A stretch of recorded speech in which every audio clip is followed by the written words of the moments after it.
So say the lady in the office, I was safe, but going out to a restaurant or to a talk or to an event somewhere, that's when I was exposed. Travelling. I did a lot of travelling for Shell. I travelled all over the world. And, you know, I got comfortable with it, but quite often I'd rely on the people I was with. Ladies would give me an arm, but some of my male colleagues balked at that. They struggled with it for the same reason my son did. So, elbows, that's why it's arms and elbows. I was manager of a European team at Shell, and my UK team sat around me. But if one of my team was upset about something, or worried about something, I'd be the last to know. Because I'm not hearing what's going on so well, I'm not seeing what's going on so well. But my team learned to tap me on the shoulder. Bob, Michael's upset about something, you might like to have a word.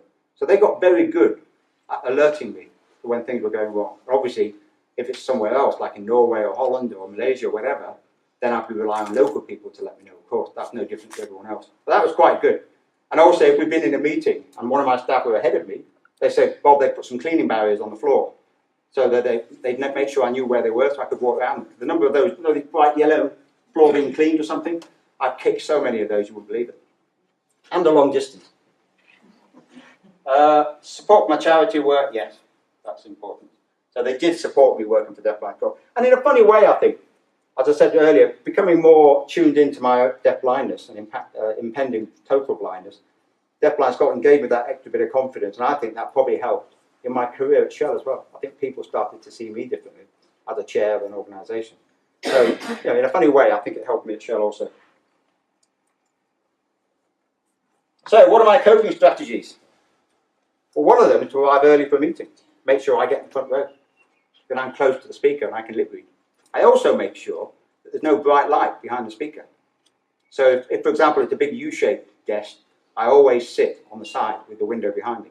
So I put myself in the best position to be able to follow everybody.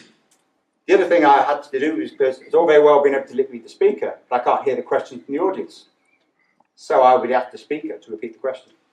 So that's how I was able to make life a bit easier for me in meetings. And then the other major thing really was good meeting behaviours. And what I found interesting in Shell, particularly as I got more senior and I was able to enforce these practices, was that people who had no deafness at all benefited as well. So I said, one speaker at a time. Clear objectives, clear agenda, clear agreements. They helped all of us, not just me. But I certainly used recaps in meetings to summarise the findings and understanding, but also in my case to make sure I'd heard it right. So it's a very good tool for me, but it's actually appreciated by my whole team. And at Deafblind Scotland, for example, and I think we do it here as well, nobody speaks, they put their hand up first. Now you might be thinking, if you're smart and you're awake, is that Bob's not going to see the hand up. You're right, he doesn't. But the chief exec does, or somebody else does. I say, Bob, Michael's got his hand up. As soon as we get everything, I'll bring Michael in. So it slows it down a bit, but it means everybody can hear what's been said and everything said. Nobody misses anything. Sight-wise, remember the blue short story? I remember crossing Waterloo Station, absolute nightmare in rush hour in London, in the days when I was working in London. I'd just find somebody who was going roughly towards the door and hope to God that that's where he went. And I'd just follow him across, and that's actually very effective. Of course, I bumped into people, can't see them because they're too close, so you just apologise. End bracket. Allow more time for travel seems very obvious, but it takes longer to get from customs to the airport gate. So I always have to allow myself more time to get there. I can do it under my own, but it takes me longer. Station, going from finding the right platform, all that sort of stuff helps. So I have to allow more time. But the biggest thing, the biggest change for me was using this. I got this, I think in the late 90s, and it was in a brown envelope at the bottom of my wardrobe for about 5 years. Louise cried when we saw it. It was basically saying to both of us that I am deafblind. And until then, I've spent my whole life basically doing the best I can, focusing on what I can do. But this has been massive and marvellous. Interestingly enough, I was at the Helen Keller Museum in Alabama last year, and they didn't know that a red and white cane indicated that the carrier was both blind and deaf. They didn't know that.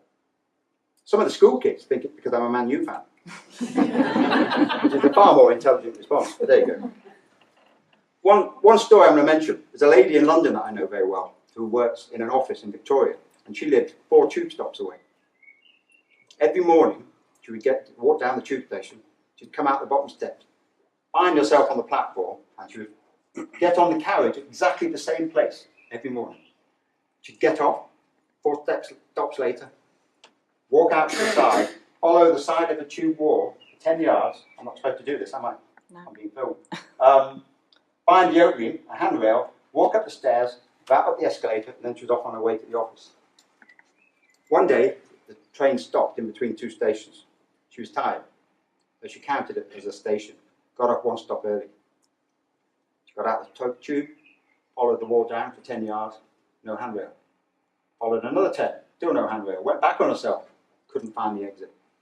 So she stood there on the platform, she thinks, for a long, long time, before somebody had the forethought to tap her and asked if she could be helped. We think there were many offers of help, but because they didn't realise the significance of the red stripe on her cane, they would say, "Ma'am, can I help you?" She chose to ignore them, so they left her. That's why it's so important. If you see somebody with a red and white cane and you'd like to offer, they may not hear you, so make sure they hear you. So yeah, this is marvellous. I've travelled all over the world with this, and I find if I stop somewhere, people are very quick to say, "Can I help?" And that's been great. And the last one is being open to offers of assistance. That was something I never did when I was younger. I remember I was hitchhiking after uni. I was in Australia, and I met some Americans in Coober Pedy, which is an opal mining town in the Australian desert. And I wanted to see a desert sunset. You don't see sunrises at night, they tend to be sunsets. So we climbed this massive spore heap above the mine. Fantastic sunset, took some great photos. But what happens after sunset? Some idiot switches the lights off. So we walked back down, and I was in front, had a rucksack on my back. I put 1 foot over a cliff. I had no idea, the path had bent to the right. The 2 guys behind me thought I was joking, then they realised they grabbed me. But now I ask for help, don't worry. So if I can't see, I tell people. So that's a big step for me. And that's part of it. And then I think the last one is stay positive. Yeah? Focus on what you have. Do the things that you can do. Don't worry about the things you can't anymore. So yeah, this is really important to me.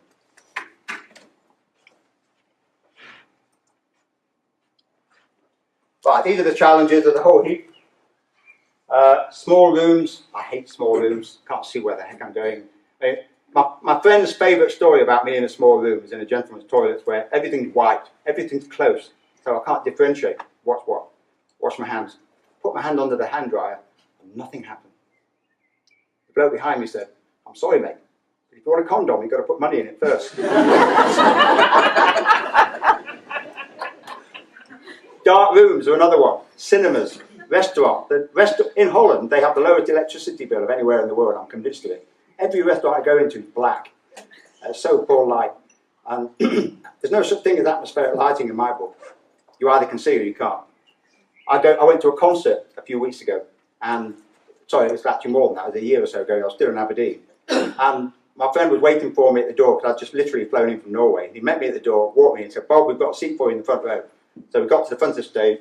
We had to walk sideways like this. I said, "Okay, Bob, you at your seat." So I sat down, and that's when I met Martha. But coincidences. I mean, the bad news is Martha's husband was sat on the other side of it, so he wasn't too impressed. But it turned out she was the mum of one of my footballing kids. I used to be a football coach, so I taught my son's football team for 6 years, and Peter, their son, was in my team. So that was nice to renew acquaintances. I haven't seen her for 20 years, but not the best way to meet somebody again, really, by sitting in their lap. So ladies, be aware and be tolerant. What else should I mention here? Tannoy systems, yes. If you can't hear a tannoy, how do you know that you're trained people? My wife famously came to visit me when we were first going out from Birmingham, and that she was told at Birmingham that the train to Manchester was late and been moved to another platform, and she didn't know, so she stood there, train came and she got on and it went to Liverpool. I think it's still, oh no, she's been to Liverpool once since. But she then went to Liverpool. She actually passed through Crewe. If she got out at Crewe, she'd been fine, but she didn't like the look of Crewe, which is a great reason for not getting off the train. So she stayed on, all the way to Liverpool, got a train back to Manchester Victoria, for those who know Manchester, a taxi across the city. We met her at Piccadilly.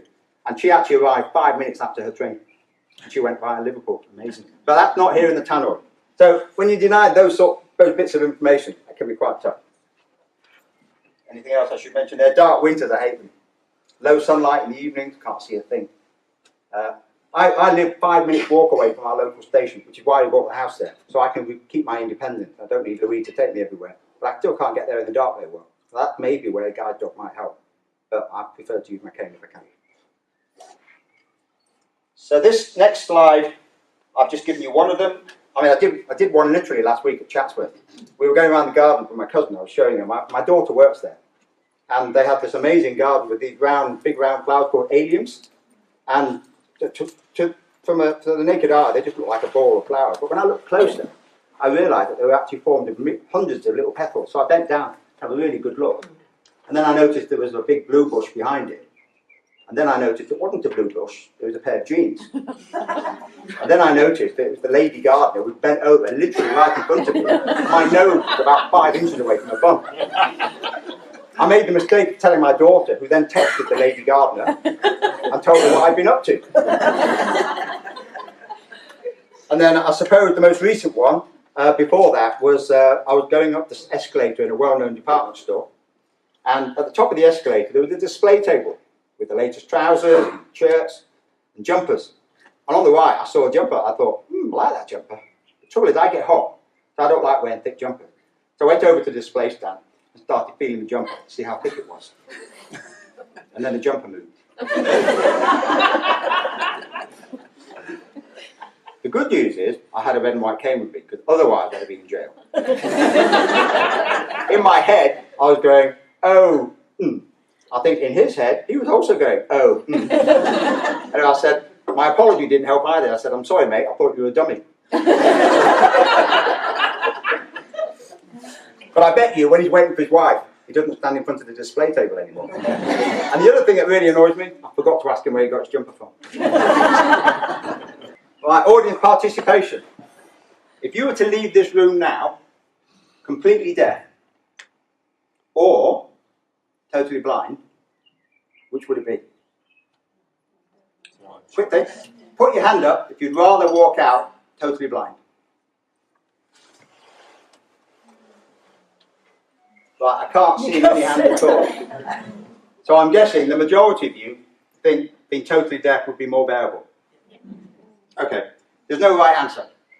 And the reason why I asked is just to make you think about it. I mean, can you imagine waking up in the morning and not being able to hear your children running around? Or your partner calling you down for breakfast? Or music? Opening your eyes, still nothing. I'm a lot closer to that than you guys are, but I can't imagine it either. Awful. But, as I said, there's no right answer. If you're a truck driver, it'd be bloody difficult if you were blind. If you're a singer, it wouldn't help you if you were deaf. And believe me, I'm living proof. My kid can tell you that as well. And, as I said, we've talked about some of the people at the beginning, those champions, there were musicians in there, there were politicians. So there are things you can do. But Helen Keller once said that being blind cut her off from things, but being deaf cut her off from people. And I think that's very true. And if I look back on my professional career, my sight was far more visible, my declining sight. But my inability to hear impacted me every single day. Every day I missed information. And part of overcoming that is to be comfortable with that and accept it. So, for me, my hearing was by far the bigger handicap at work, but outside, it would be a different story. So, just to make you think, nothing more. First one, very true, isn't it? One of my friends who was head of HR in Shell, I knew him for a long time. He climbed Everest. And he was a really good bloke. And when he left, somebody told me he was epileptic. I never knew. Most disabilities are invisible. I mean, you know that my sight's dodgy when I walk into a lamppost. You know my hearing's not working if my hearing aids start whistling. So I guess what I'm saying is, be careful. Don't make assumptions, because you just don't know the reason. People often thought I was drunk when I fall over things. People often thought I was slow-witted because I didn't hear them. I like to think I was neither, although you might like to raise judgment on that. But don't make assumptions. It's very important. What else? Treat everybody the same.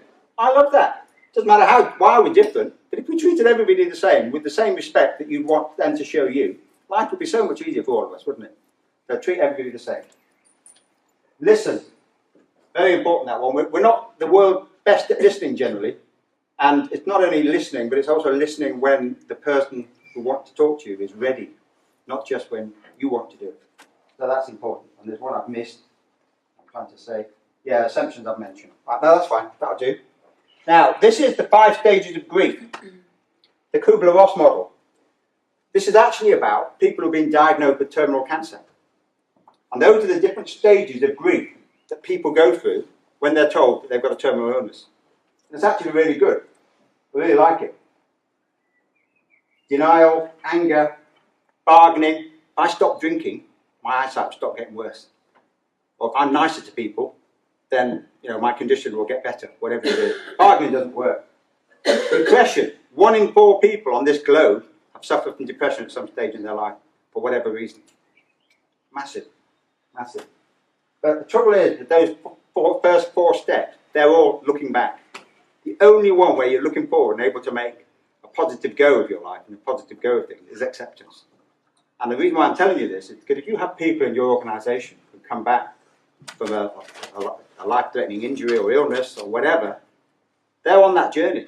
And unless they're in acceptance, they're not actually ready to be helped. They probably don't even want to be helped. That doesn't mean they don't need it. That's why I say the listen bit, it's about telling people, look, you might not be ready now, but my door is always open. So if you're feeling tough or low at one point, come and see me and I'll be there for you, I promise. Do it surreptitiously, quietly, don't make a big thing of it. And then they're far more likely to confide in you when they need help. And that's at the end of the day what we want. And then don't tell Elizabeth Kubler-Ross, I've added one at the bottom. And that's called sharing, and that's what I'm doing now. And actually, not as trivial as all that, I needed to get to acceptance myself before I could be in a position to talk like this. And that goes to anybody who has a similar circumstances. So yeah, I hope that helps a little bit. Because we all work and live with people who have got challenges, but temporary or otherwise. And I think if you can follow some of those steps, it will make their lives a lot easier as well as your own. Actually, those two are very important to me. I'm very aware that I'm very fortunate that I do have a positive outlook on life. And that makes my life a lot easier. It really does. And as I say, cup half empty, I know people who've got everything they need, but they also have a rather pessimistic view of the world. And their lives are tougher than mine. I'm a great believer in that. The positive thinking, not always easy to attain, but if you've got it, you're very fortunate or you've worked hard at it. It makes a very big difference. Sense of humour, it's important to me. It might distress the rest of you. So, what I'm going to close with, I don't see myself as disabled. Society does, but I don't. My kids don't. And again, that's a lot of it down to outlook. And it's about focusing on the things that you can do, working on your strengths. And actually, that's true of all of us. We work on our strengths, develop our strengths, and strengthen our weaknesses, sure. But for some of us, that's more difficult than others. Everybody is different. Now, I've done this talk all over the world, and when you're talking in different cultures, in India, and Malaysia, and Egypt, and Nigeria, that actually resonates. That really does. And in many of those countries, I was the first disabled speaker that any of them had ever heard. So they thought I was incredibly brave, which of course I'm not. But that shows, we're getting much more aware in this country and in the West generally, but we've still got a long way to go in many countries. In fact, in many countries, disability is stigma, in the sense that a person with a disability is so because they or a member of their family have done some evil deed in the past, and it's a punishment. So standing up in front of an audience in Nigeria and telling them about all these dodgy things I've been doing, they're going, he must have been really evil one day. So that's why this sort of thing is so important, worldwide. We need to raise awareness. We need to remind people how easy it is to create that level playing field and give everybody as equal an opportunity as possible.